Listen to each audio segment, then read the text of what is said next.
Thank you for joining us here at CSIS. I'm Todd Harrison. I'm the Director of Defense Budget Analysis here at CSIS.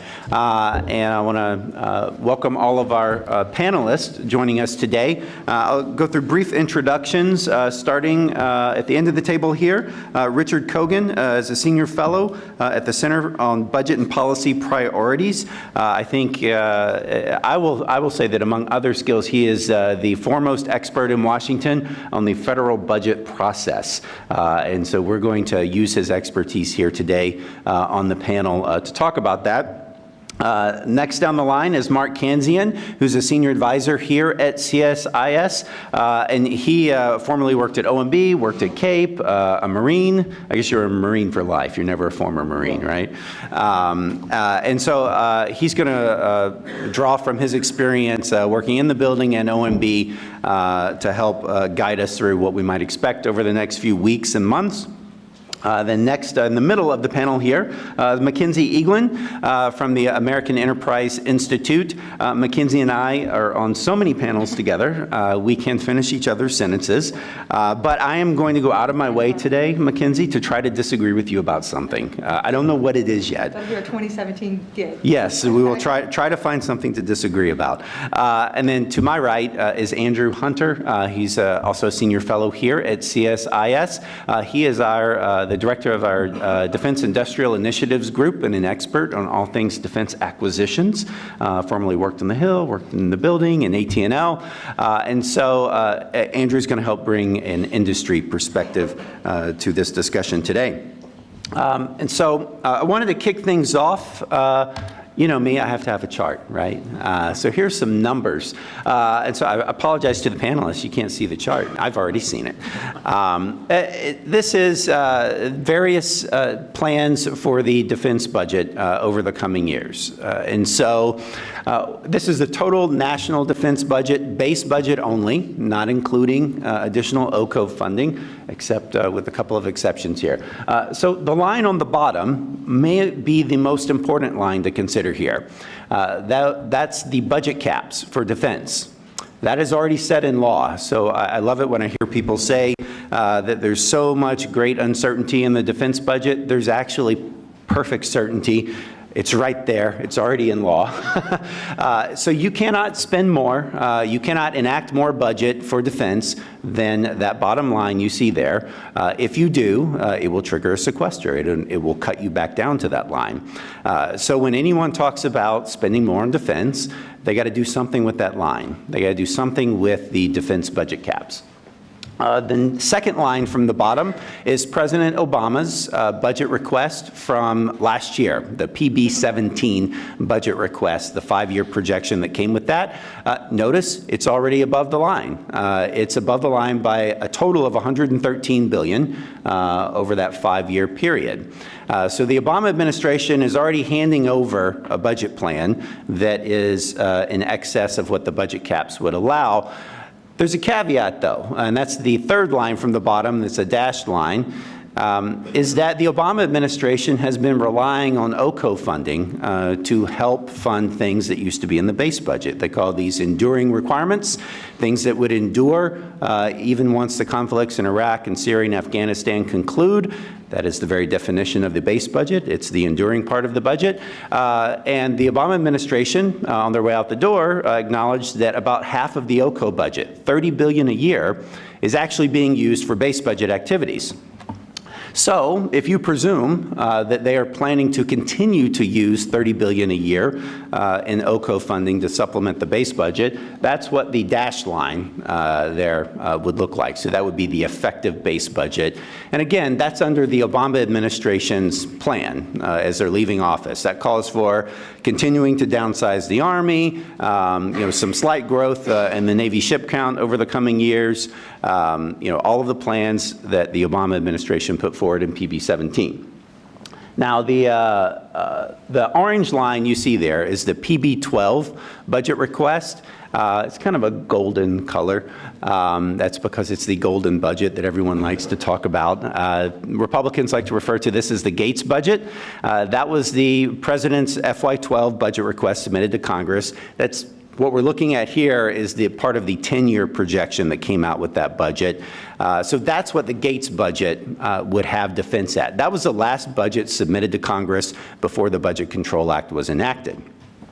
And then you see the blue lines there on top is the McCain budget that just came out last week, I guess.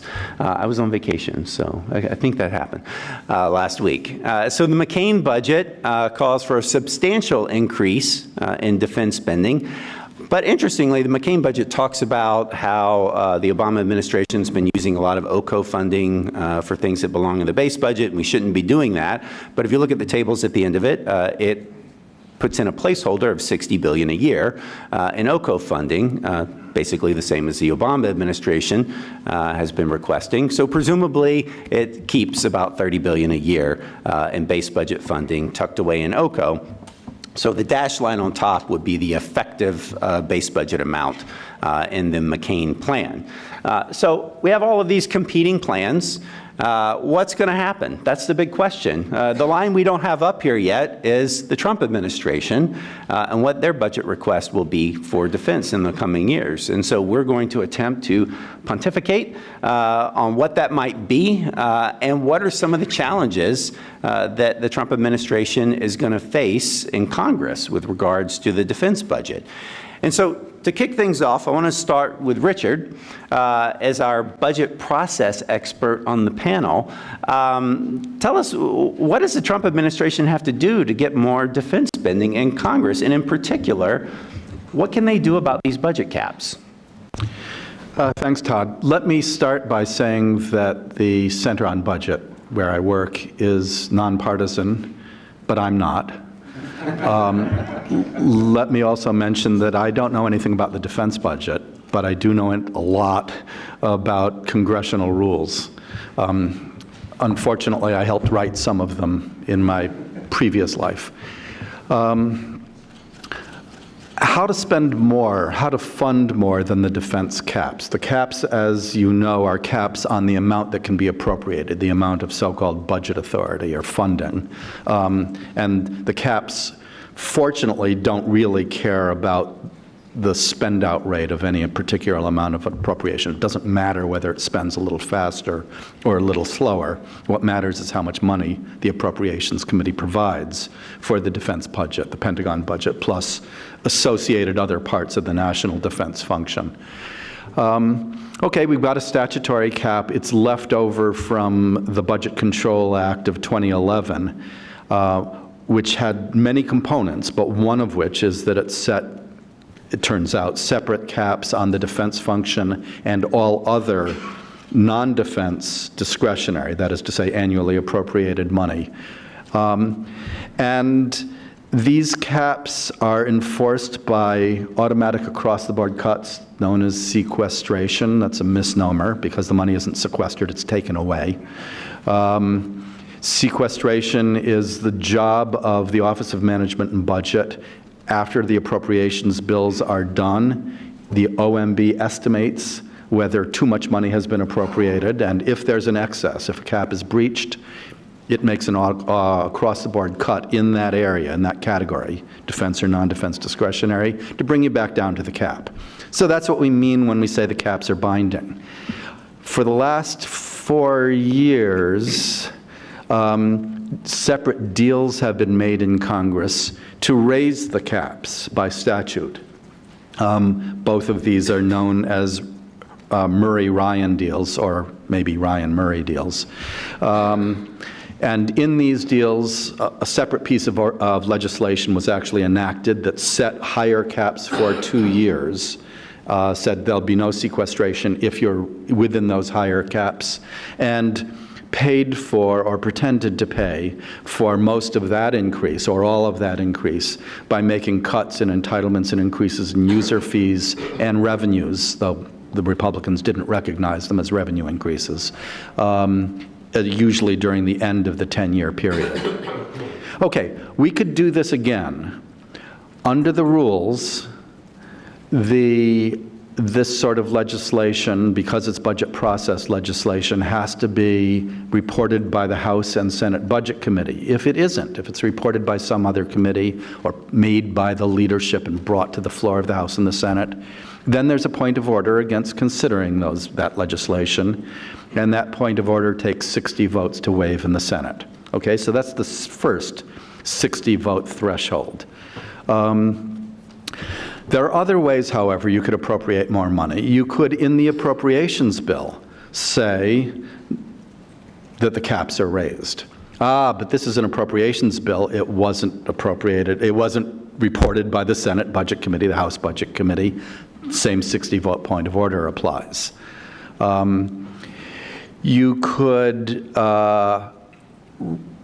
not raise the caps in a budget resolution. Even though budget resolutions are supposed to set targets, budget resolutions are concurrent resolutions on the budget. They're not joint resolutions. Therefore, they do not go to the president for his signature or veto. And because they are not statutes, they cannot override the existing caps, which are statutory. So even though a budget resolution cannot be filibustered and therefore takes only a majority vote in the Senate, that isn't an effective way to deal with this issue. So how about reconciliation? The reconciliation process is a special process allowed under the Congressional Budget Act of 1974, in which a bill can be reported by a variety of committees put together by the Budget Committee and brought to the floor. And that bill is a bill that's generated by instructions from the House and Senate Budget Committees to specified committees of Congress to do specified budgetary things. Well, raising the cap sounds like a specified budgetary thing. But no, under all of the precedents of the Congressional Budget Act, what they mean by specified budgetary things are directly appropriating money, directly rescinding money that's already been appropriated, directly changing entitlement law, or directly changing tax law. Raising a cap, or lowering a cap, or setting a cap is not one of those things. It's therefore considered non-budgetary. The Congressional Budget Office will not score as providing budget authority a cap increase. And because it's non-budgetary, the Senate parliamentarian will say, oh, that violates one of the 5 sections of the Senate's Byrd Rule, which is a rule that specifies what can and cannot go into a reconciliation bill. So even though a reconciliation bill sounds wonderful because it's the only piece of real legislation that can't be filibustered, sorry, you can't raise the caps in a reconciliation bill. Some of you, those of you who are almost as old as I am, will remember that back in 1990, caps were actually established in a reconciliation bill. And in 1993, they were extended in a reconciliation bill. And in 1997, they were extended again in a reconciliation bill. These were the first set of caps, which expired at the end of 2002. Yes, they were, and all of those violated the Budget Act, and they all happened because both parties wanted that to happen, so that there were the necessary 60 votes if anybody had bothered to raise a point of order, which nobody did. I don't think that situation applies now. Okay, so you can't raise the caps in a reconciliation bill either. So what's the easiest way to do this? The easiest way to do this is in the Defense Appropriations Bill to simply declare all of the excess over the caps to be OCO or GWOT, Global War on Terror, and overseas contingency operations are basically synonymous phrases. They, these days, have equal meaning, which is to say almost nothing, as Todd pointed out. And so as long as there isn't any real distinction between base budget and actual war operations, then Congress can set them as high as they want. That does not take a special waiver of a point of order. Under the Budget Control Act of 2011, you could appropriate as much OCO money as you wanted, and the caps would automatically be raised to equal the amount that you chose to appropriate. So that's the way to do it.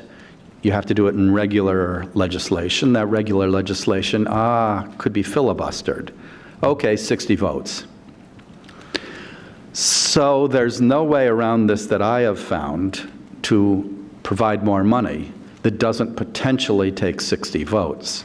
The most interesting case, of course, would be a filibuster, and the question is whether there are 41 people in the Senate who want to extract a price for a defense increase or just plain disagree with that defense increase. The standard discussion of what the price is an equal raise in non-defense discretionary funding, and cases that can be made.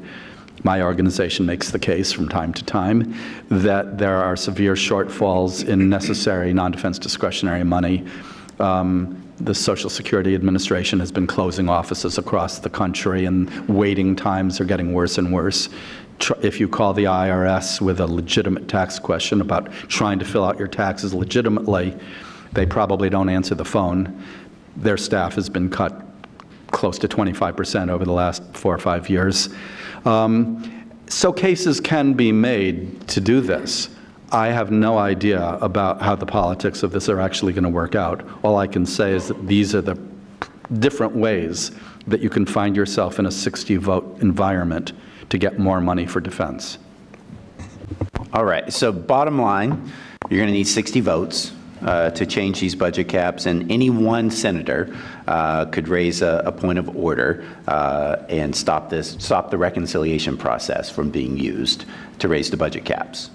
Any one senator can raise that point of order, but the point of order can be waived by 60 votes. So ultimately, the question is, are there 41 senators who will filibuster? Yes. Yeah. Or filibuster, or will vote to sustain a point of order. Right. Yeah, okay. So it's really not that different than the situation that we've been in for the past 5 years. Where that's right, it's the same, just in greater detail. Right. Well, and this is an excellent point to raise, because I think a lot of people assumed after the election that we have one-party control of government. As long as all the Republicans agree with each other and come up with a plan, which is iffy, and McKinsey will talk about that in a minute, then they could just push it through, but not so quick. They're going to have some Democrats come along with them if they're going to increase these defense budget caps. So next, I want to go to Mark. And Mark, so give us a perspective on, how does OMB typically play in this process vis-a-vis DOD, and how do you expect that they're going to negotiate the top line for defense? Okay, well, I'm going to start by saying, let's assume we get past all the problems that Richard raised. And we can talk a little more about that, but talk a little about setting the top line for defense. And that top line is set by a negotiation between the director of OMB and the Secretary of Defense, and then ratified by the president. And that's a little unusual for agencies in the government. Most secretaries can't get to the president. Most of them can't get past the director of OMB.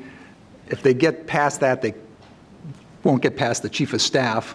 But the Secretary of Defense can walk into the president's office and say, the budget is inadequate and I need more money. And in fact, the secretary typically will be meeting with the president maybe weekly, and there's a mechanism there that he can just raise that question. So defense is different in setting a top line from other congressional agencies. And I expect that they'll have a negotiation on both the base and then the OCO rules. And you can see that, you could have a different set of rules. You could put some of the enduring costs in the base. I mean, but they'll negotiate that as part of this budget agreement. So then after that, we get into the classic on the one hand, on the other hand. On the one hand, there are forces that indicate a pretty large increase in the defense budget. In this September, of course, the president came out with a very specific defense program. I think McKenzie will probably talk a little about that.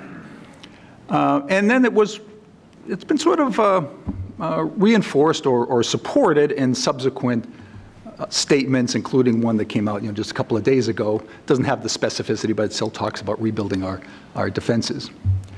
Here at CSIS, we have a budget tool where you can input assumptions about forces and readiness and whatnot, and come out with a budget level. And we did that with the Trump program from September, and it came out to be $80 billion above the Obama level. So you take the Obama line up there, add $80 billion, and that's where the Trump program came out.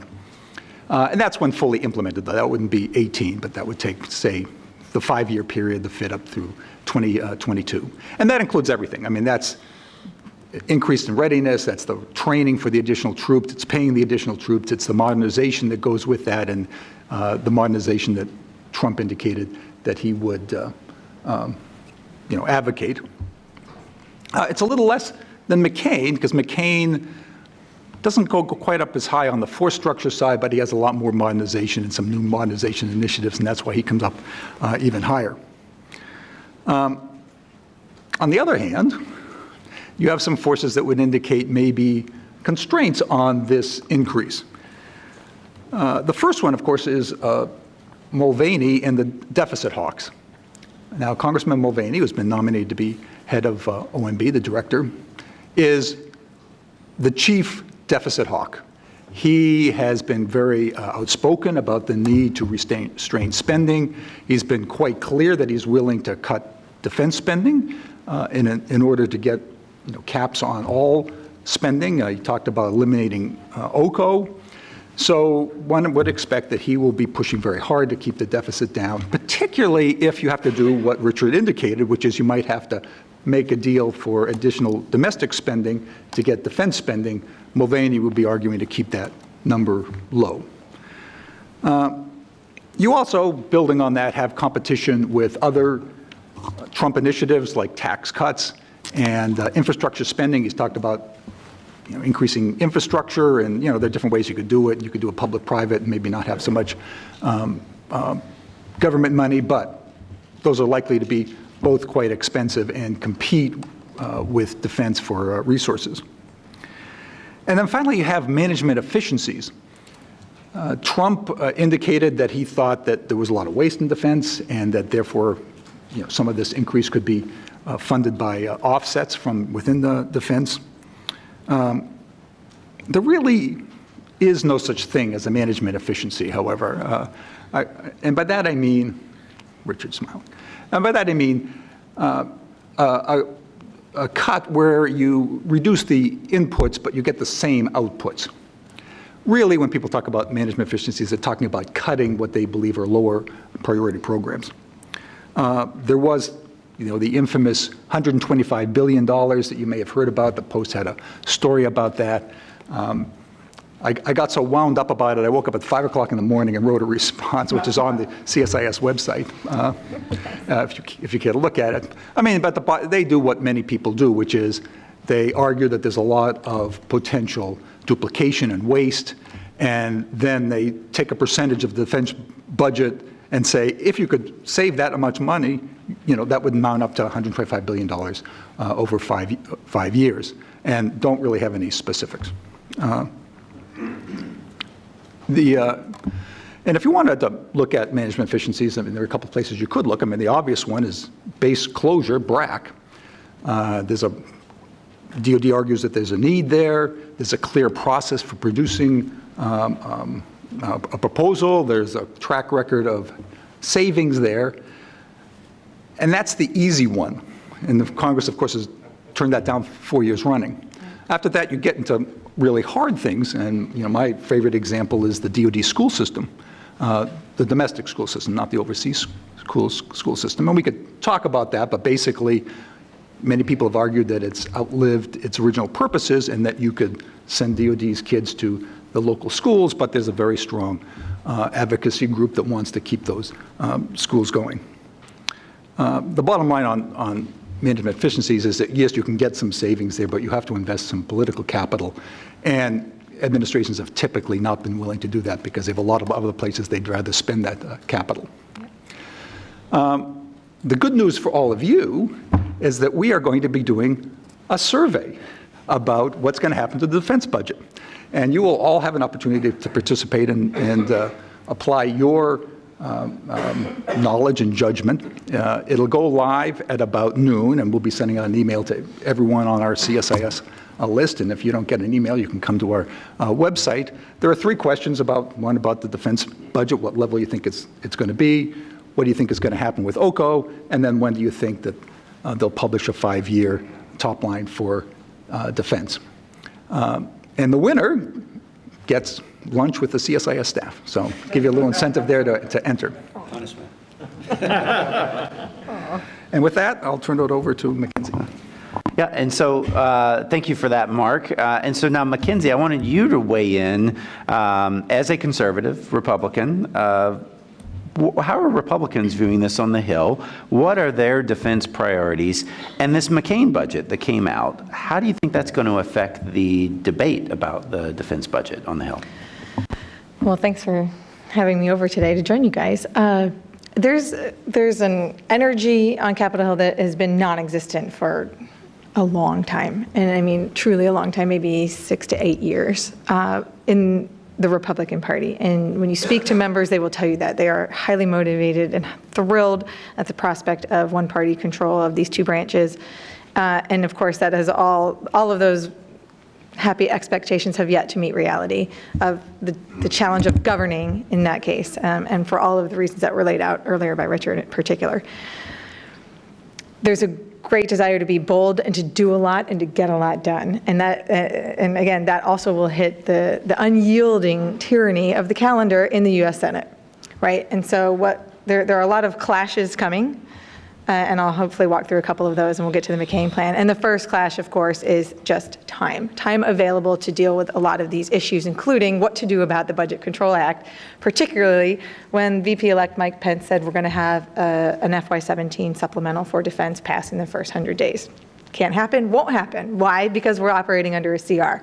You have to fix the CR before you can pass this up. Otherwise, there's really no point in doing it because it's sort of a technical thing and I'm no expert. But you'd probably just go start plugging that money into your CR deltas, and it just doesn't even make sense. So the CR runs until the end of April. So while there's support for the supplemental and the number pegged by Senator McCain as his goal for that number, and I think he's a leading voice and he's attempting to lead this White House, who is very, very green. We talked about this ahead of time, and I'll get into that more in budget matters, except Mick Mulvaney. We'll get to that as well. But the team is green, and I don't think that they have any idea what they're saying and what it means actually how to get it done. So there will be a supplemental for 17 for defense. It'll probably be in the $30 to $40 billion range, but no chance it passes in the first 100 days until they wrap up the FY17 spending for all of the federal government and they fix the CR and we get an omnibus or a defense approps riding on a minibus or whatever version of this they come up with. And what I found in Washington, and Todd and I will often say this in different ways, time expands to the work expands to the time available. Why would you solve this up in March? Like, it just doesn't even, they're going to go into the last minute because they have every other thing that they have to deal with and solve. And what are those every other things? Well, obviously a suite of Senate confirmations, but really it's Supreme Court nominations. That, if you look historically in the U.S. Senate, it's typically in modern history, it's a 3-month average floor time. That's just killer. And that's going to really take up a lot of the time. And then where is the political capital going to be spent? Not only on what I think will be a conservative nominee. Trump said as a nominee of the party, he built his list from input from the Heritage Foundation. So, you know, I suspect that the Democrats are going to want to have a rigorous debate over this person. So you have the nomination process, but then there are other fights and where this team is going to invest political capital early and up front, and they've already been referenced by both Mark and Richard. Tax reform is the big one. And why do they have to, there is no plan yet, although we're hearing it's like a Dave Camp light version or something like that. There are blueprints for the tax reform plan, but what matters is using reconciliation. So they're already having to start to invest time and energy into this whole process, even though there's not like the bill yet that they want to use for tax reform because they've already started working on that. So they're going to invest capital there. The infrastructure will require capital later, but they've already said they're not going to have a plan on infrastructure for maybe 9 months this year. And then the third one is, of course, Affordable Care Act repeal, ... maybe replace, which is a horrendous plan. But that's equally going to just consume all of the oxygen and energy in this town. This town does not have a lot, I mean, they can only juggle like 3 balls at a time, like big picture speaking, and those are 3 really big ones. So defense becomes, like usual, it's an important priority for the members on the committee's jurisdiction. It's important in theory to Trump and his team. But when ideas hit reality and floor time and Senate calendar and political capital and how much there is to expend, plus the whole fiscal policy question, like the umbrella over all of this is going to be Trump's fiscal policy, which will probably be set by July. And once it's set, there's not going to be a lot of changing. And what do I mean by that? I mean this skinny budget we expect from Mulvaney in February, where he sort of issues the top line for each federal agency with some small, light justification materials for why that top line exists. But then, of course, using reconciliation for Obamacare and tax reform, changing scoring by CBO to dynamic scoring. What does that mean for law? The debt ceiling increase, the CR for 17, wrapping that up, and then figuring out FY18 and the BCA. I mean, those are all huge questions, and they don't have answers. I mean, Mulvaney probably has them. He's the only one. So, and what's interesting is when you have the answer, you can outrun the people who don't have the answer or who are trying to come up with it, and I think that's what Mr. Mulvaney will probably seek to do, which is not good news for defense. So now we can get to defense. It's not Christmas in July, and I just keep hearing this euphoria in defense circles. It's like, I ask my colleagues, well, what's a good metaphor instead of Christmas in July, which the contractors think it is, and we joked, well, we can't say it's like Hanukkah. And then we said, one person said, it's like when you have a birthday, but you turn 35, arbitrary number, and nobody cares. And so, right, so, okay. But my point is, so on paper, I think you'll see a high defense top line proposal, even by Mulvaney, and it's going to be gut-wrenching for him to put that on paper because he is deeply ideologically opposed to defense increases. Never underestimate that, which represents a point I failed to make earlier. Trump's coming into, this is not a unified Republican Party, this is coalition governing. There are so many factions in the Republican Party that have to be constantly fed, and managed. And they do not vote in unison. And they're constantly fighting with each other. And Mulvaney represents a wing that's going to be opposed to this chart. This chart has more votes than Mulvaney's wing right now, but you can see what was interesting is just that McCain released a budget at all. And why did he do that? To get inside the Trump and VP elect, now they're not elect, to get in front and in line with Trump and Pence. They probably don't really have a number in their mind. They're not really thinking that through yet. Why would they? For defense, and to try and end run Mulvaney, who they believe is going to end run them. So they're already fighting with each other. And so you have this coalition governing problem for Republicans. And so that's where you get this white paper, which I think was decent and thoughtful and a good starting point for conversation. A lot of things I'd quibble with, but not big picture. And so what will come over on paper? I think McCain, and he's united with Mr. Thornberry in the House, and so they're going to present a united front as Republican defense hawks. This is the number, 640, FY18 base budget, 050 defense. That's the number, and don't go a penny below it, and that's their signal to Trump, Pence, and Mulvaney. Mulvaney may even get somewhere near there, arguably, maybe. But if he does, let's get from paper to enactment, right? Because that's really where the rubber hits the road. And what final number would be enacted for defense if 640 or something in that neighborhood came over? Well, the plan to pay for that is complete fantasy and dead on arrival. I mean, did I understate that? Like, the way that they're going to be proposing to pay for this will be dramatic cuts in federal non-defense discretionary spending. It's just not, there are not nearly enough votes. It could rain cats and dogs. That's not going to change. Most Republicans in the Senate are big government. I've worked for them. So it's just, there aren't enough votes to go along with that. One, Chuck Schumer knows his caucus, if they give up that parity rule, $1 for defense increase, $1 for non-defense, if they break that with Trump right away, which is what they're seeking to do with the skinny budget, they're going to show we want to break that yoke like as fast as we can and show that we're the new party and the new sheriff. Well, if I'm Schumer, I should say, I don't know what he's thinking, but if I'm Schumer, I'm thinking that is my one point of leverage. What else do I have? I don't have enough votes to break I mean, I have 8 when there's a 60-vote threshold, but really, at the end of the day, defense is what it has always been, which is your theme in your opening remarks. Again, and based on this, all the fights are the same, the actors are different, and that's it. So the politics of defense is just too good to pass up, right? That's why it became the hostage in the Budget Control Act, and then we shot them in the head. known as sequestration. Because defense is always the sort of must pass, it's most important, obviously we agree with that.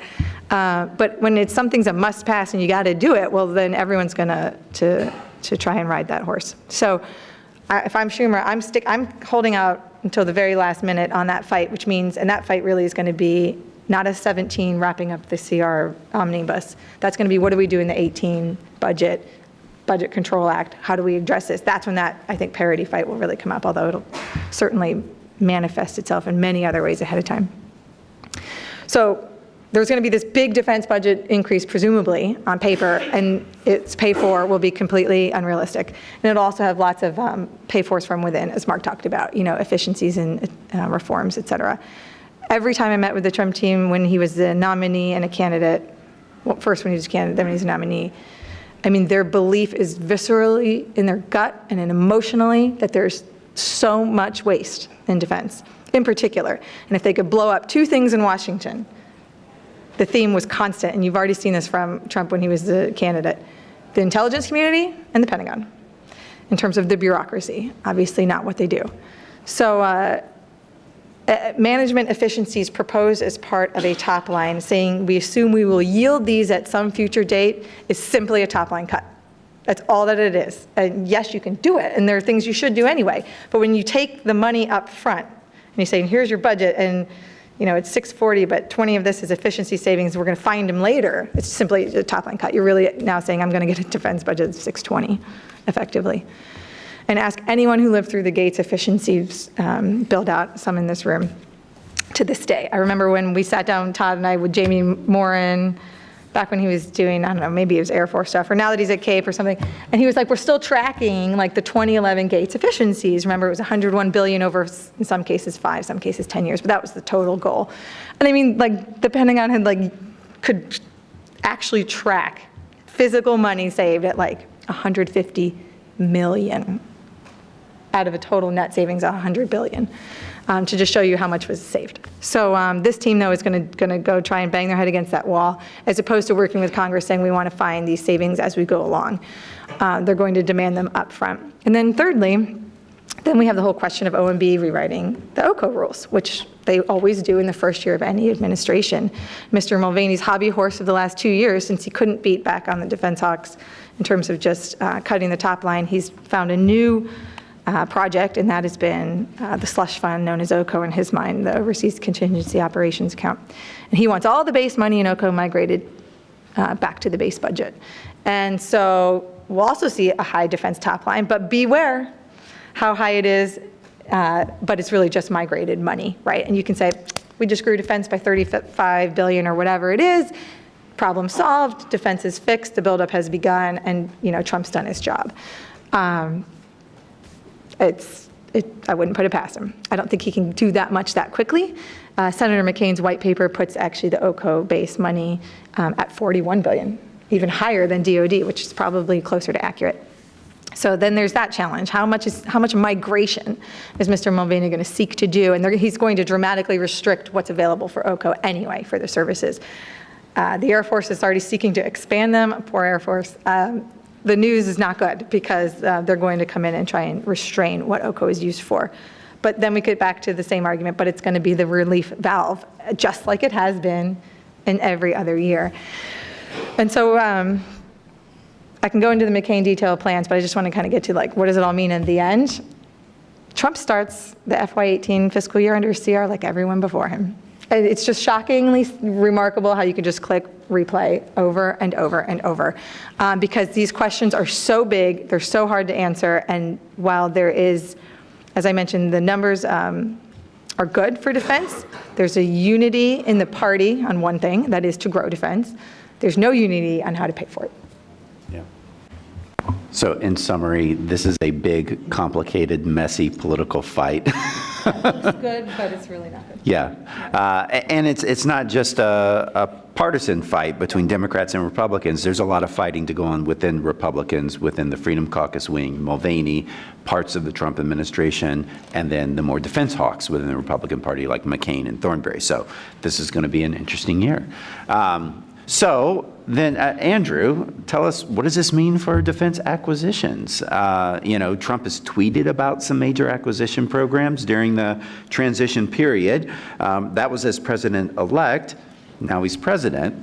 What does it mean for things like the F-35, Air Force One, all of the acquisition reforms that, some in Congress like McCain have championed in the past? Maybe this is one of the few areas where McCain and Trump can agree on something, as in some of McCain's acquisition reforms. Probably not going to agree on foreign policy and a lot of other things.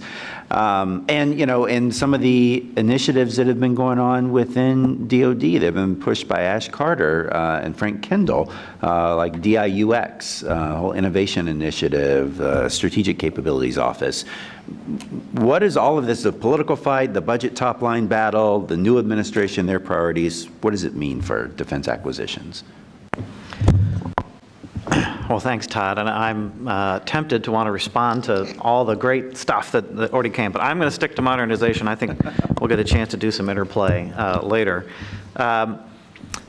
Let me just kind of take a second first to frame the problem for defense modernization. And there's a million different ways to do that, and there's a million different problems to pick. So I'm just going to pick a few that I think rise above, and then you can quibble with me later about the ones that I didn't pick.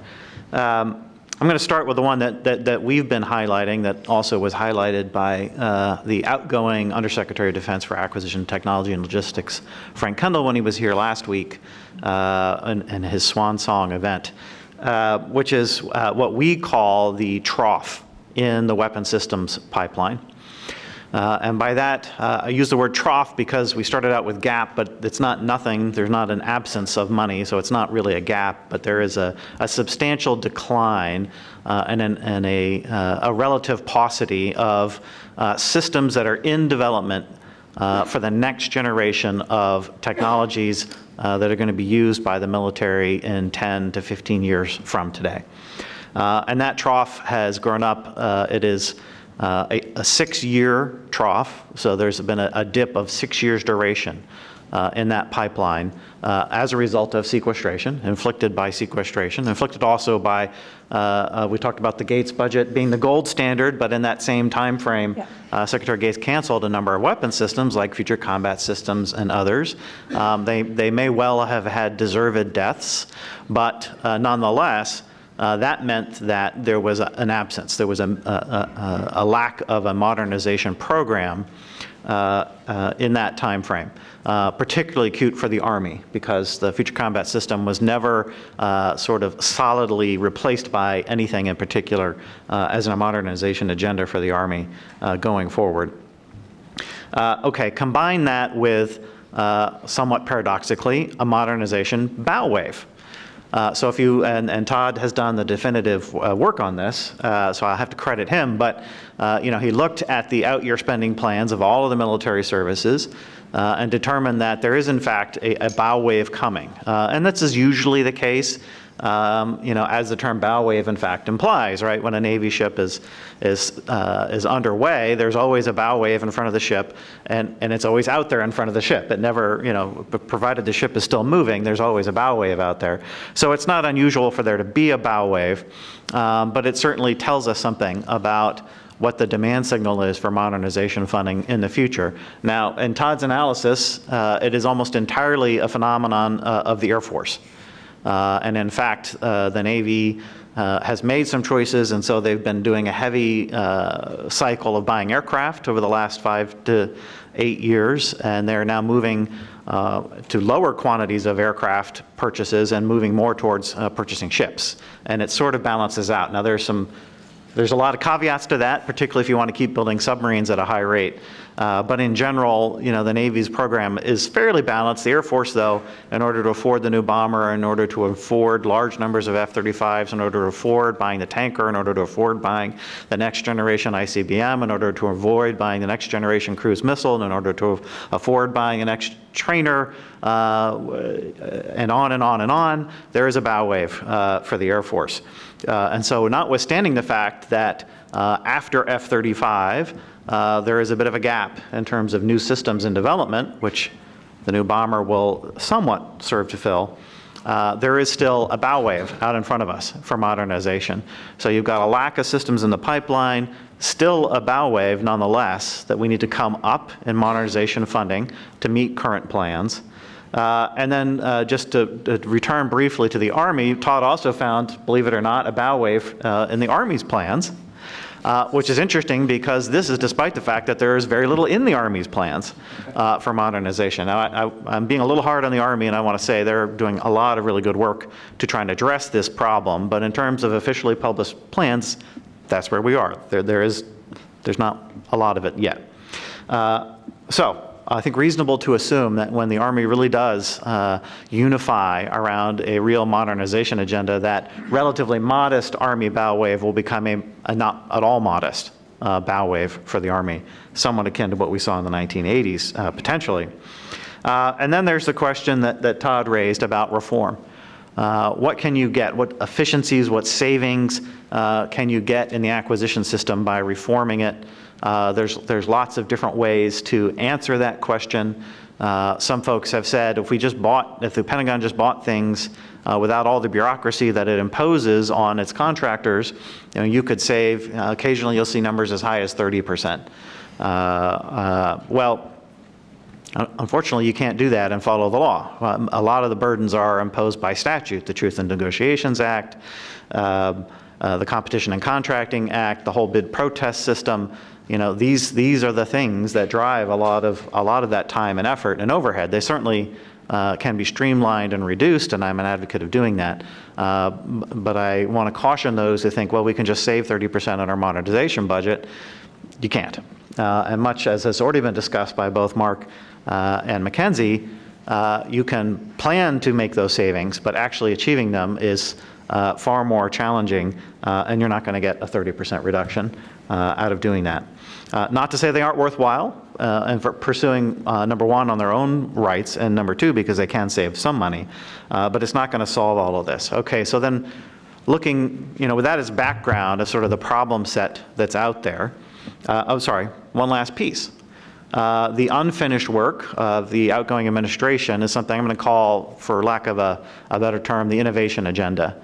At one time it was called the Defense Innovation Initiative. That term has somewhat fallen out of use.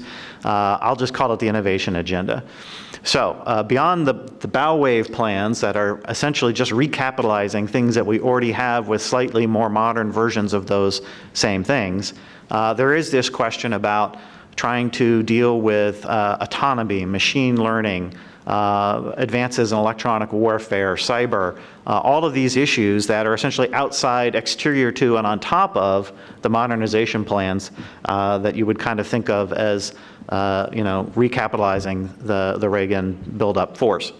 And there hasn't really been a clear budget for that in any of the plans that are out there. That's something the new administration will have to figure out. Are they going to adopt that agenda? And then how do you fund it? Where does the money come to actually fund that? That's on top of these other bow wave problems.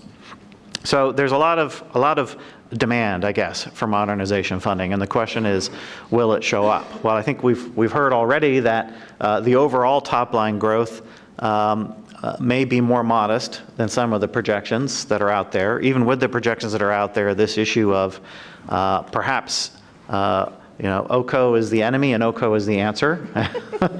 If I were to quickly summarize what Richard and Mackenzie said, that essentially emergency spending is the only way for the defense budget to increase, a la OCO, and yet there's going to be a very determined effort to shut down and sharply limit the OCO mechanism to answer it. And I would just add that although there's lots of ways to finesse this, OCO is a pretty poor mechanism for funding a modernization buildup, because modernization is a 5, 10, 15, 20 years effort.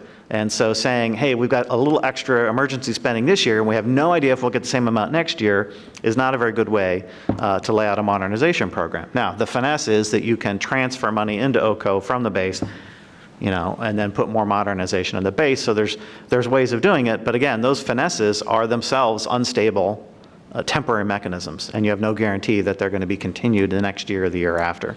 So it doesn't really get you out of the problem. of the uncertainty of having emergency spending as your only outlet for increasing defense spending if you're trying to do modernization with that. So I'm gonna stop there and move to the next phase. All right, and so I want to open it up here for questions from the audience. And, well, Sydney's right there, always ready. Got his question ready to go. So we have microphone. There you go. Hi. Sidney Friedberg, Breaking Defense. All of you have given great projections based on past experience. If those were always true, we were talking about Hillary Clinton's presidency.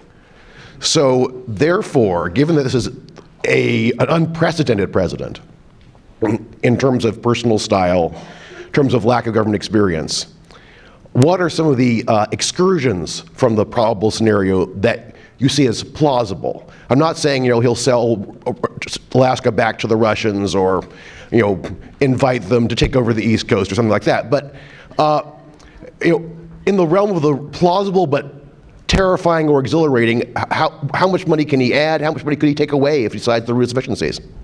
I'm going to just jump in first because I should have gone there in my remarks, so thanks to Sydney for prompting the thought. So what you're going to see is a debt bomb. Trump is going to explode the debt, way over the head of Mulvaney, of course, who would just freak out if he knew that up front when he accepted the job. And it'll be a total bulldozing over of the Tea Party caucus and that crowd, the fiscal hawks of Congress. There's just no other alternative. He's mentioned many times on the campaign trail, he's very comfortable leveraging debt. Now, of course, he wasn't referring to public debt, but I think he feels the same way. I think that's applicable to federal spending. Anyone else? So to complement that point, I think another, and Mackenzie referred to dynamic scoring, which is a debatable but intellectually developed argument about how to anticipate the effects of government spending and tax policy on the deficit. You could see, if you will, dynamic scoring on steroids or super dynamic scoring, or essentially something that basically just says, okay, we're spending more, but it's going to cost, it's going to result in less spending. More spending will result in less spending. Alternative facts. The other thrust along those lines that you've seen, and this may be oversubscribing the influence of one person, but former Speaker Newt Gingrich put out a piece that said we should abolish the Congressional Budget Office. So I think that is, probably not going to happen. It would tremendously disempower Congress, by the way. Might not be something that disappoints President Trump, but it would potentially complement the strategy of, if we can't find a way to get the 60 votes, if we can't find a way to lift the caps, if we can't find a way to do emergency spending, why don't we just change the way we talk about the spending impacts of spending? Mark? I'm going to chime in here also. Another wild card is the Trump administration's strategy. We've been talking about the defense budget as if this were a strategy coming out of the Republican establishment, and not all that different from what Obama had been doing, but maybe fully funding what Obama had been doing. Trump on the campaign trail had talked about making allies pay more, maybe pulling back forces to the United States, less involvement overseas, less forward deployments. And if you really implemented that, that would certainly change the shape of your forces and arguably could change your top line also. Yeah, I would pick up on that and just say that if you take what Trump has said about foreign policy and our security commitments around the world, you don't need a larger military. You need a much smaller military. And he even alluded to this in his inaugural address. He said something to the effect of, I'm paraphrasing very roughly here, that we've spent so much defending other people's borders, we've neglected our own. If I were to take that literally and apply it to the budget, that means I'm going to take money from DOD and from state, I'm going to put it into Homeland Security. Yeah, but I don't know what to make of all of these different statements because many of them are contradictory. Richard, did you have a comment? I wanted to respond to something Mackenzie said, a debt bomb. I've spent a lot of my time looking at issues of deficits and debt, and one of the things that's always obvious is that the party that's not in power uses the threat of debt as a weapon against the party that is in power. And so I would expect a variety of Democrats to make the point that Mackenzie made, notwithstanding the fact that she isn't presumably one. But I'm not actually sure that it's true. My own researches, looking over 225 years of U.S. history, is that there is statistically a zero correlation between the level of debt and the rate of economic growth. There have been long periods in which debt was low or near zero, and economic growth was good or bad, independent. Long periods in which debt was relatively high, relative to the U.S. history at least, in which growth was good or bad or not related. So that as close as I can come to it, the price of debt is the interest we have to pay on it. Because for any given political constraint on how much taxes there will be, and a political constraint on how high the annual deficit will be, interest payments then take away dollar for dollar from some other real federal spending on food stamps or defense or something like that. And the issue here, the most interesting thing here, is that CBO is gradually catching up to the consensus that interest rates going forward in normal economic times will be lower in real and nominal terms than they've ever been in our U.S. history. And of course, that could be true with more advanced international capital markets. So if interest rates are going to be a nominal 3% going forward, then maintaining debt at a fairly high level of GDP is no more expensive than lower debt used to be in the past. And this can be the excuse that one side or the other uses for whatever it is that it wants to do. So, Pat, I know you had a question over here, so we'll have a microphone to you shortly. Here it is. Thank you. I commend you. This has been a splendid presentation. Mackenzie has given, sorry, Pat Towell, CRS. Mackenzie has given us one scenario and Mark another as to where we wind up, and the swing is 20, 25 billion, $30 billion. I mean, and I could imagine, given Mackenzie's superb analysis of the congestion in the traffic pattern legislatively, I can imagine an intelligent senior leader in the department, uniformed or a civilian career person in the money manager slot, sitting here on the 23rd of January and saying, I'm going to get down to 11:59 p.m. on September 30, and this ain't going to be settled yet. Are there things from a management standpoint, without violating the norms of what's the appropriate discretion of career people versus political leadership, are there things that prudent DoD managers might be doing, looking at the huge potential swing here? And let me give you an analogy. In the course of the presentation here, in fact, 2 or 3 months ago, it became obvious the services no longer, they routinely do not plan major contracting actions on MDAPs in the first quarter of the fiscal year. Functionally, we're working the procurements process on a 9-month fiscal year. I'm sure there are stupid inefficiencies that Andrew could talk about, but it's a reasonable and a prudent judgment by career people to deal with uncertainty. Are there things that you could think of analogous to that people over at Fort Fumble could do to look at this stupefying range of uncertainty for the whole rest of the fiscal year?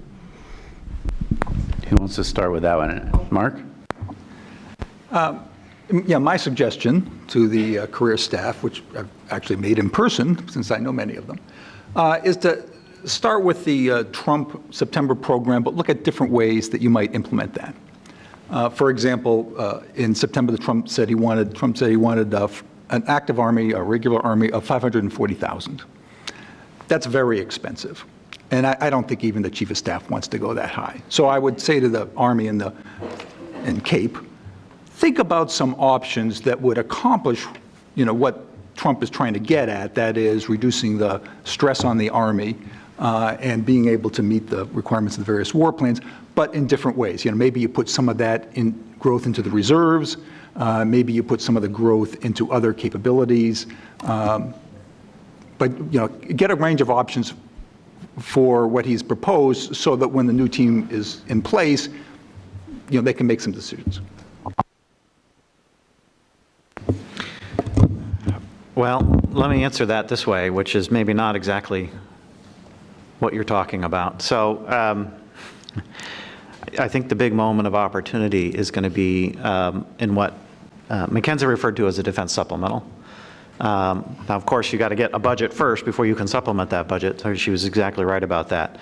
But that's going to be an important, both a signal and a reality about when the plan to defeat ISIS is delivered. And of course, my guess is the Joint Staff has a document that they believe is the right plan already developed that could be handed to the new president at any moment that he's ready to receive it. That's going to be the opportunity to say, okay, we're stepping into a new set of activities that require funding support. And I think likewise for each of the services as they look at, okay, we've got, one of the early things that is popular to do when a new administration come in is, well, we've got to take care of these readiness shortfalls that are the fault of the last administration. So you don't have to feel bad about the fact they exist, but you're here to fix them and you're the savior. So I think that first defense supplemental, with all this certainty, that is going to be the one early, quick opportunity to set a new path, a new course. And to try and then derive if whatever works in that approach, some things there's going to be a lot of spaghetti thrown at the wall in the Pentagon. And some of it's going to stick and some of it's not going to stick. My guess is, they will reinforce success. Whatever sticks, that will be kind of the organizing metric for how to prepare the budgets for the subsequent years. Quickly, because I saw so many hands go up. Great points, both panelists. So having had a sneak peek at that 17 SUP blueprint that the Hill would like to see come over, the majority on the Hill, which is important because the Trump team, I referenced how green they were, well, they actually went to the Hill and said, hey, can you help us write that SUP? So they don't have the staff, they don't have the knowledge yet or the experience or whatever, and so they are actively seeking input from Capitol Hill, which of course the Hill is all too happy to provide. They've already built out what they expect to see. That's where the $40 billion came from. It's from the Hill. It's not from the Trump team. And Andrew's right. And so if you look at the relative priorities of the strategy, what you can elicit as strategy from Trump so far, and then the 17 SUP from the Hill, this is going to be a repair, not a rebuild. This is a fill the hole or a dig out.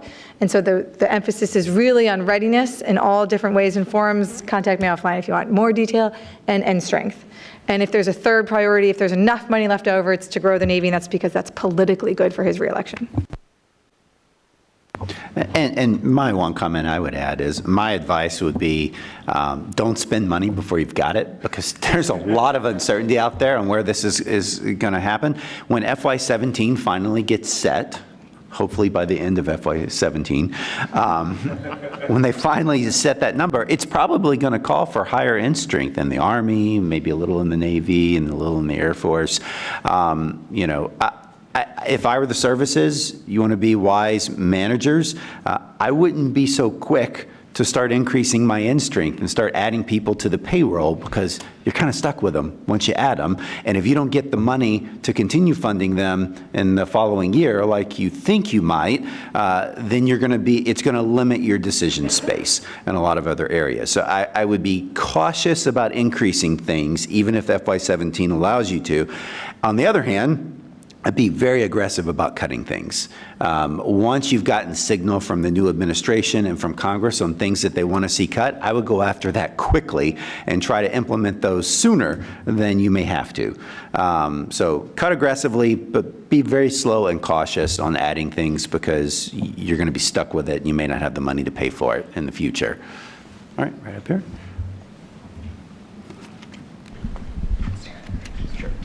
John Harper with National Defense Magazine. The Navy has this new blueprint for a 355 ship fleet, and I was hoping the panel could weigh in on, how much would such a naval buildup cost, and do you think that the Navy will have enough money to fully fund the Columbia class program while also building up to this 355 ship fleet?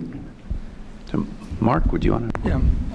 Well, the $80 billion I cited earlier builds the Navy to a 350 ship size. So, overall, if you wanted to a number that would do it. It also accelerates the Columbia class a little, so it allows for that. Now, that's once you get fully implemented.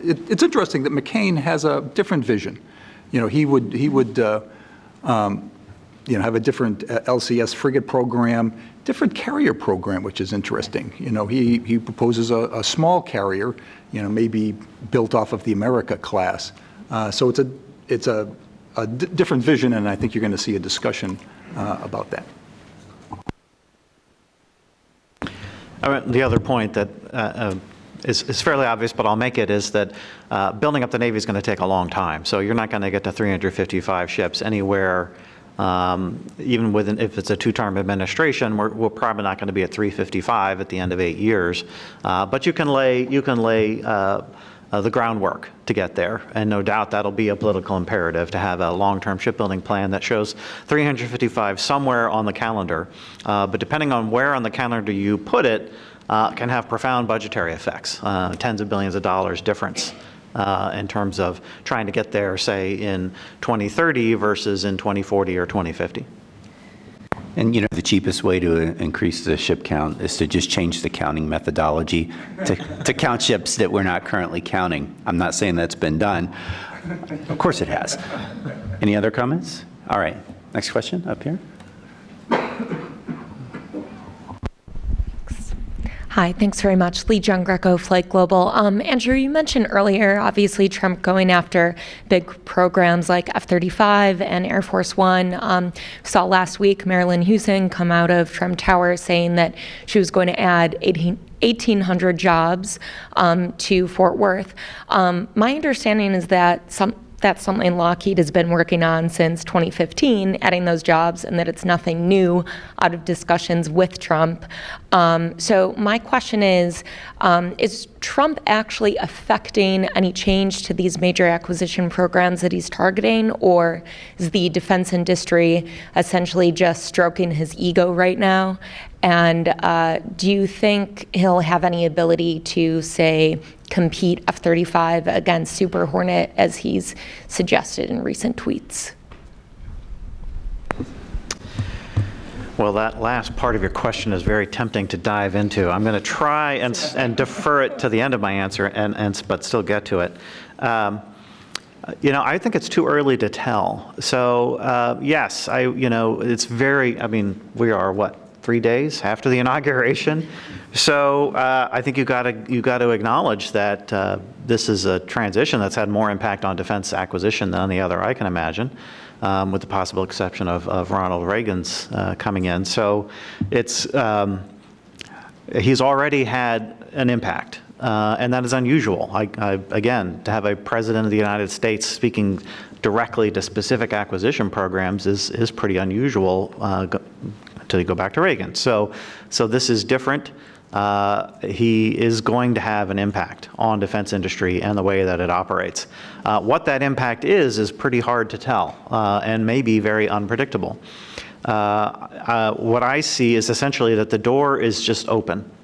The door is open for change. The door is open for example that when the Boeing CEO met with then President-elect Trump about how to reduce cost on the Air Force One replacement, they raised the issue of, well, you're really buying a commercial aircraft here, so why can't we use more commercial methodologies in the purchase of this aircraft, which the plan has always been to buy a 747, but the modification of that aircraft was going to kind of follow the old traditional Pentagon approach to cost plus development with some modifications. And so I think the door is clearly open, and clearly Boeing saw that and walked through that door and said, maybe there's an entirely different way for you to buy this aircraft, and we believe that it would be cheaper for you to do that.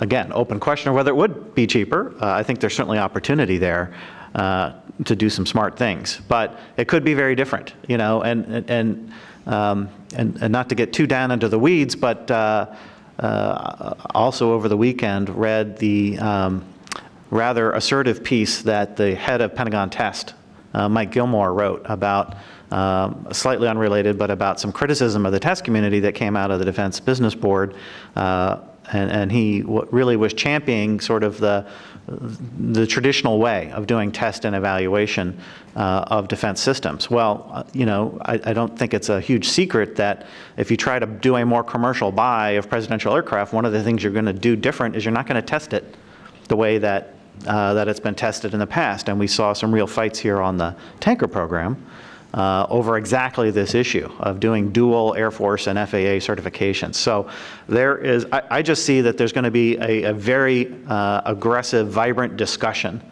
about essentially the way we do business. And I think that's kind of the first discussion. Very unpredictable where it will end up. But I think change is a reasonably safe prediction of some kind. And so to circle back, because I can't help myself, to your F-35 question,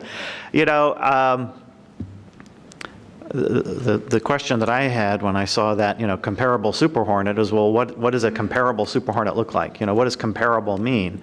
And it gets back to Mark's point about your strategy. Okay, if you've got a different strategy, a 4.5 generation semi-low observable F-18 Super Hornet with lots of great carriage capacity, which it has, and good range, those could be very attractive things. But if your strategy requires you to operate continuously in denied access air environments, there is no such thing as a comparable Super Hornet. It simply doesn't exist. I have felt, this is just an opinion, but as I read the feedback coming out of various Pentagon officials, including people like the CNO, I don't see a lot of pickup for the idea that our strategy is going to be one where that 4.5 gen aircraft is going to get the job done.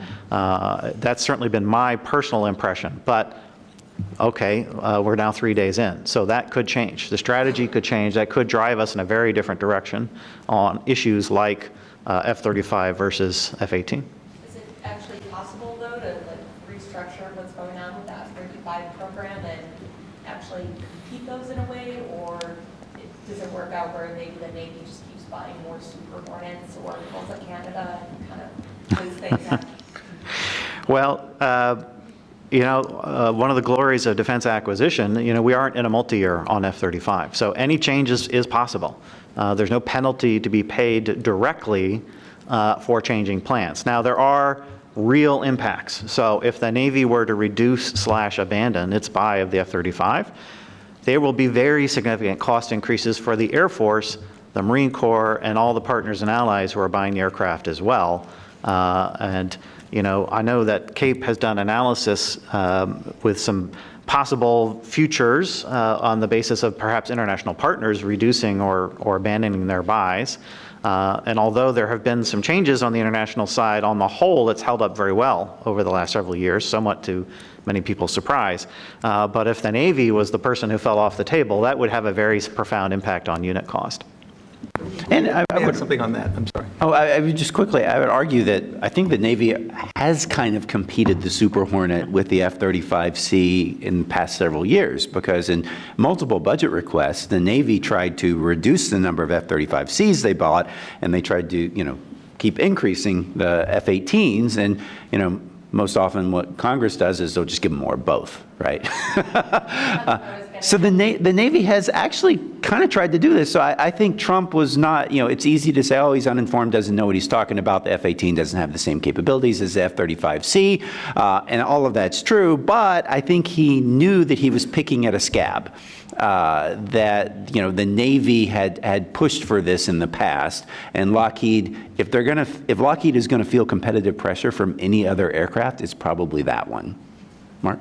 I was just going to say that, and to build on that, I could imagine them having some sort of at least analytic competition for, say, 100 aircraft. I mean, I think the Navy buy is like 450-ish. Don't hold me to that. But I could imagine that, they're not going to get out of the F-35 business because you have to have that. But I could imagine that you could fill the decks with more F-18s looking at, lower intensity conflicts. And then maybe get some competitive pressures that are absent now. And if the defense strategy changes, like Trump has kind of talked about. For the Pentagon, it's been Russia, China, North Korea, Iraq, and terrorism, not Iraq, Iran, the other I, and terrorism. There's indications that the Trump administration, that may be flipped, that it may be terrorism is the top defense priority, and then Iran, North Korea, and then, China, more economic threat, and Russia, not as much of a threat, right? If that holds true, then yeah, why do you need as many of these stealthy aircraft, right? So it could dramatically change what we're buying. All right, over here. Jen DiMasio with Aviation Week. Along those lines, then, how does that square with McCain's defense plan that he put out, which recommended buying a lot of Super Hornets over the next 5 years, and buying, I think, a lot of F-35s too, but then maybe dialing it back? What do you foresee there? Who wants to take that one? Yeah, I think McCain's plan has 3 years of Super Hornets in it. I mean, he does talk explicitly about reducing the F-35 buy, although I think he talks about it in terms of the Air Force, and buying some F-18s over a couple of years, and it's sort of dangling out there, so you could well imagine that might continue. Right. So I think air powerists will take great issue with Senator McCain's Air Force plans, to put it mildly. But I think it's a great starting point for discussion and debate. So that's right. So he offers up cutting the total F-35 buy, but accelerating it in the near term, particularly for the Marine Corps. You've probably already studied this, that's right. And moving to 6th gen or penetrating counter air as fast as possible. The challenge for the Air Force that they know all too well, thanks to Andrew's trough outline discussion and Todd's great work on the bow wave, is it's always something that's going to be coming down the pipeline.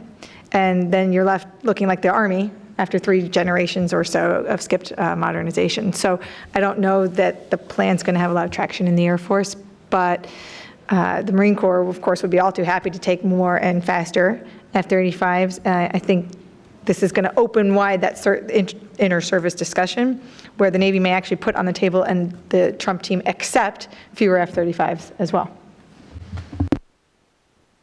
The other thing we haven't mentioned here is what just went up on the White House website, once it transitioned over to the new president, is, they've got issue pages up there, and there's an issue page on defense, and it talks about ending the sequester. It doesn't say increasing the budget caps or eliminating the budget caps. It talks about ending the sequester, which you can go ahead and claim victory. We haven't had a sequester since 2013, but he probably means increasing the budget caps. But then for acquisition programs, it talks about missile defense. It doesn't talk about shipbuilding, increasing the size of the Navy. It doesn't talk about growing the size of the Army, all these other things it doesn't talk about. It talks about missile defense, which is perfectly consistent with the inaugural address when we talked about defending our own borders, because specifically talking about missile defense against Iranian and North Korean missiles. So, what does any of this mean? I think there's still so many unknowns here. Let me just say on McCain that the fact that it states explicitly modernization as #1 priority, that was a big deal, and to me and to people that I know. So obviously with the details, I think there's going to be differences between the McCain plan and where you might see the Pentagon ultimately want to be.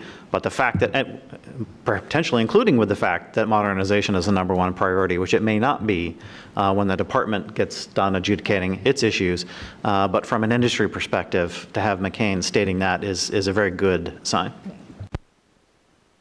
Tony here. Thank you. Tony Bertuca, Inside Defense. I wanted to return to OMB for a moment because Mr. Mulvaney is coming to the Hill tomorrow. He's got 2 Senate hearings. Maybe he gets some tough questions, maybe he doesn't. But what does this panel want to see him answer in terms of how he's disposed toward defense spending, top line, skinny budget, OCO reform, those types of topics? And then to accompany that, are there certain things that he could do to get the president on his side, box the president in, make an increase that's not really an increase look like one, that type of budgeteering? Thank you. So does everyone want to respond? What would you ask Mulvaney? I sure Richard, hope so. What would you... I'm sorry, everything I would ask Mulvaney would have to do with the price budget on the domestic side, and therefore it's not useful for this audience. I think, I mean, I would ask him about this tension between the budget caps and the BCA and defense, and, you know, how he would want to resolve that. I'd also ask him about OCO and what his proposal for OCO would be. And I mean, the reason I would press him is I think, as Mackenzie says, is likely, that is that, you know, his inclination would be to put a placeholder in for management efficiencies, put the OCO into the base, and have a large nominal increase, or, you know, modest or some nominal increase, but very little actual increase. Right. That would be my question, which he would not answer, nor would he be able to or want to.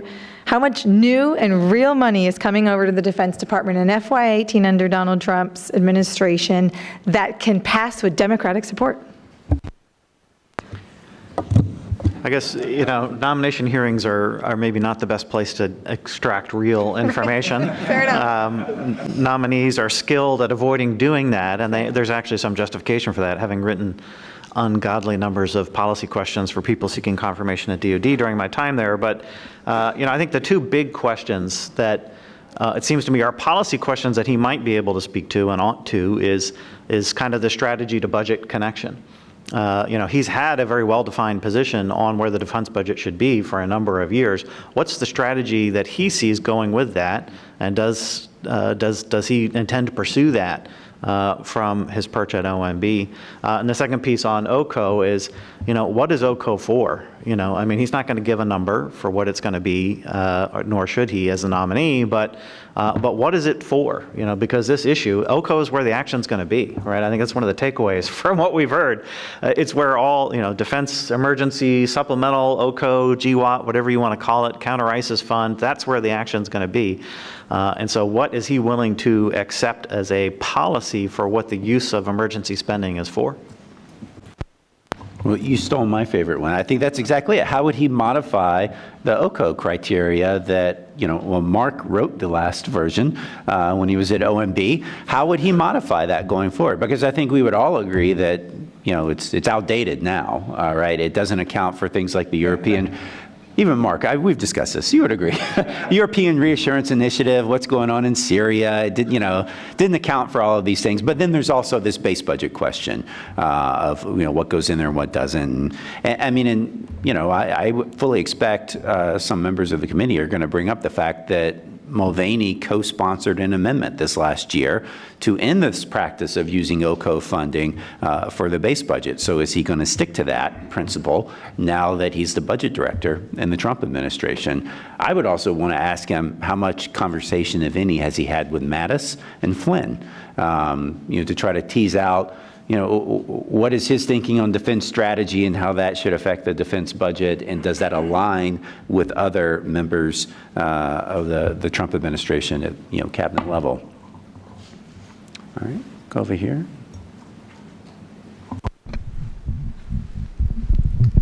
Hi, Wilson Brissett from Air Force Magazine. My question for the panel is, do you see any big changes coming specifically in nuclear weapons systems? I'm thinking of Mattis's ambivalence on the long-range standoff weapon from his confirmation hearing. Well, here, you want to go ahead, Andrew?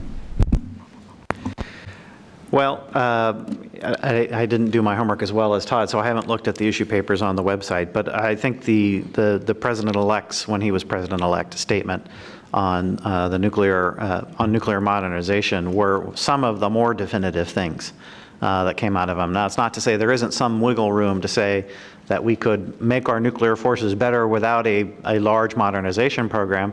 But we've already got a large modernization program baked in to the system effectively with a replacement to the Ohio-class submarine, replacement to, or at least a new bomber to supplement the force, and more iffy, but still largely on the drawing boards, a replacement to the ICBM. So, you know, of course, the piece that hasn't been talked a lot about is the NNSA piece. On the Department of Energy side. Define that for us. Yeah, that's the National Nuclear Security Administration, so it is the nuclear weapons component of the Department of Energy, which apparently is a big part of the Department of Energy, I'm told. I heard this. I learned this very recently. I'm kidding. So I think I think it'll be very challenging for him to walk away from any of the major elements of those programs. Not impossible, but it creates a higher political bar with the statements that have been made. And it also seems to me, and I may be over-imagining things here, but my sense is that the president sees leverage in the nuclear portfolio as a way to leverage other nations, which ones he might choose to use this leverage with, TBD. But it seems to me a gut sense that he has that there is leverage in having these systems, these programs, just as there was with the SDI initiative in the 1980s, that goes well beyond its actual military utility, its leverage in negotiations. And that's something that seems to appeal to him. And one thing I would add is, kind of picking up what Andrew said, is that the nuclear modernization is already baked into the pie. It's already in the Obama PB-17 budget request, and presumably in the PB-18 budget request that they're handing over to the new administration. So there's actually not a lot of room to add any funding for nuclear modernization. Anything you could want has already been funded by the Obama administration. I mean, quite frankly, which is a little ironic, given the Prague speech and the talk of global zero early in the administration. That has not been the reality. The Obama administration has really fully funded these nuclear modernization programs. So I don't think there's room to add. So if there's risk on, change, I should say, if there's going to be change in nuclear modernization, the only real way to change it would be to go down and to delay programs. And so the two programs that come to mind that are probably most at risk of a delay would be the new ICBM, the ground-based strategic deterrent, and the new cruise missile, the long-range standoff missile.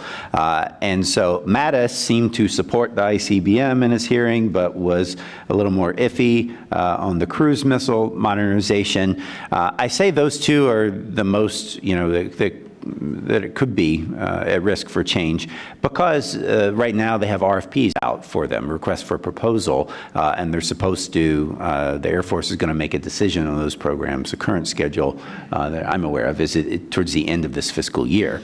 They're supposed to make that down select with contractors. So there's still an opportunity to affect those programs without creating all kinds of massive turmoil within the acquisition system. Things like the new Columbia-class submarine, that's pretty far along now, and that is on a tight deadline to replace subs that are already coming out of service, not much margin on that schedule. The new bomber, that's not even really primarily a nuclear program. The Air Force would tell you that if they got rid of all nuclear weapons, they would still buy just as many bombers on the current schedule. It's primarily for a conventional mission. I look at that and I think there's only slight risk, and it's probably for those two particular programs. Mark? The only thing I was going to add is that there was some panic in the arms control community a couple weeks ago that the Trump administration might go through the caps for the New START treaty. I don't see any indication of that happening.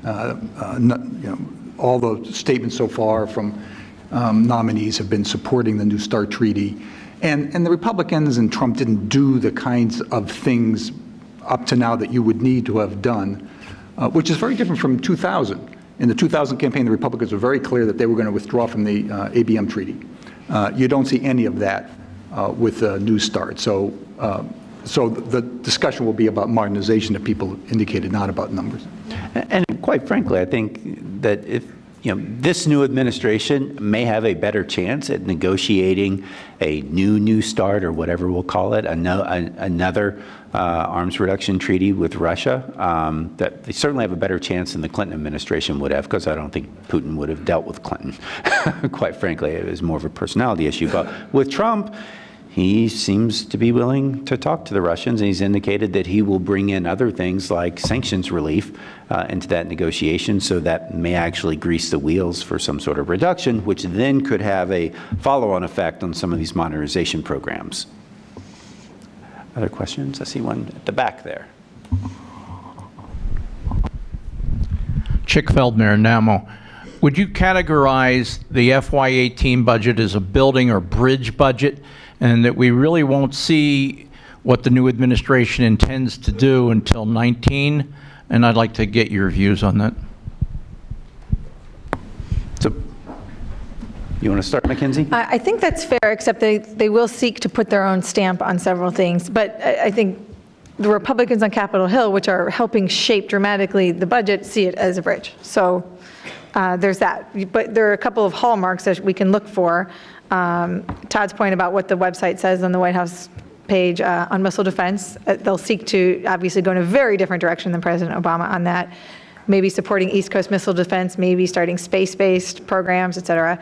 And then growing the Army more significantly. McCain's plan calls for 8. Trump's plan calls for even more. It'll be probably somewhere in the middle. And then setting the Navy, starting to show some sort of progress on Navy, growing the Navy. Trump set up this industrial base committee panel or something. Forbes's old MLA, Alex, is running it, and there's a big press release about it, and in there it talked about how they're seeking to identify new shipyards, new little shipyards that could contribute to a bigger Navy. So they're really thinking much differently than like what the CNO is thinking, or even like we had talked about up here, to bring in create new jobs, frankly. And I think that's a hallmark of his reelection, and that's why the way this team is thinking of it. Andrew? This is sort of related to your question. But, I think the point, why do you need a bridge? You need a bridge for a couple of reasons. One is they got to figure out what their strategy is, and clearly there's work still to be done there. The second is just a matter of time, and one of the things I really liked about some of the opening comments that I forbeared addressing when I gave my opening comments is, I used to have this line that the most valuable resource on earth is floor time in the United States Senate. It is the most constraining thing of which I'm aware. There's probably more valuable assets out there that I'm just not as familiar with. But it is incredibly valuable asset. And what is it being used on? It's being used right now on Obamacare. And there's a huge push to, number one, get it repealed as quickly as possible. And then secondly, there's going to be a necessary reaction that says, and now it needs to be replaced as quickly as possible, whatever replace means. And there's obviously a lot of varieties there. So, I don't think you can underestimate how much time that's going to chew up of this incredibly precious resource of Senate floor time. And by the way, the Democrats can telescope that time tremendously, and right now things are not trending in a real bipartisan comedy direction. And so I would just add that, we start with a self-inflicted wound here, which is the FY17 budget could have been completed after the election in the fall. And it was a decision by the incoming administration that said, no, keep that around, we want to deal with that. Well, I think perhaps if they had a chance to do the fall over again, now they would say, gosh, we really don't want to be wasting time on 2017 when we're trying to do all these other things. And defense is very much, behind other things. And that's not necessarily the wrong priorities, but I think it's very clear that that's where the priorities are. The priorities start with Obamacare and what's going to happen to it. Then you get to taxes. Then you get to other things, of which there's a list of candidates. And it's not clear to me of those other things, defense is at top of the list because you've also got the wall, you've got a lot of other things. So, so you need a bridge because you have this incredible backlog of this valuable resource of time in the Congress to deal with problems. And so that bridge could be a long bridge. It may be beyond 1 year, or it could be longer. Richard, we're over our allotted time, so you get the last comment. I would just like to comment, amplifying what Andrew said and probably summarizing it. The idea that the next budget is a bridge budget applies, if it applies at all, only in this room. For the rest of us, it's a blow it up right now budget. They are not going to gradually transition to a different view of entitlements or a different view of taxes or a different view of health insurance for my older son. They're going to blow it up now. All right, and that probably reinforces the point that defense is a bridge because you're going to spend all your time blowing up the rest of it. All right, well, please join me in thanking our panelists for this great discussion.